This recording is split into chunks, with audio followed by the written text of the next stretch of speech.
सगळ्यात जास्त वापरलं जाणारं कपाटातली कुठली गोष्ट असेल तर अशा पद्धतीचा पांढरा शुभ्र सुंदर शर्ट, ज्याला वेस्टर्न वेअरमध्ये ब्लाऊज असं म्हणतात, कारण की तो फेमिनाईन असतो. स्लीव्स बघितले, असे जे विंटेज रेट्रो स्टाईलचे जे ब्लाउजेस असतात त्याच्यावरती काय काय जातं, सगळे रंग असलेला स्कर्ट असेल, जीन्स असेल, पॅन्ट्स असतील, वेस्टर्न वेअर मधलं सगळं याच्यावरती जाऊ शकतं. ऑफिससाठी परफेक्ट आहे, डेटवरती, बाहेर जायला, इकडून तिकडे कामं करायला, ज्याला चायनीज कॉलर आहे, वेगवेगळे सेम जर एकाच वेळी छान ज्वेलरीमध्ये तुम्ही इन्व्हेस्टमेंट केली, एखादं छानसं घड्याळ आणि मस्त छोटेसे किटन हिल्सचे ऑफिसचे व्हाईट सँडल्स, तर ते जागतिक लेवलला वेगवेगळ्या पद्धतीनं स्टायलिंग करता येतात.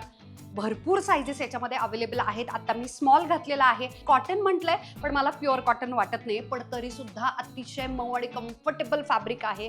तरी सुद्धा खूप जास्त सी थ्रू नाहीये. रिअल लाईफ मध्ये तर अजिबातच आतले घातलेले कपडे दिसणार नाहीये. याचे स्टाईल खूप सुंदर आहे, याचे हे पिन स्ट्राइप जाताना, आणि ऑफकोर्स मी याला ऑफ शर्ट करून दाखवते. याची लेंथ सुंदर आहे, ओपन सोडू शकता, टक इन करू शकता, सगळं एकदम परफेक्ट जात आहे.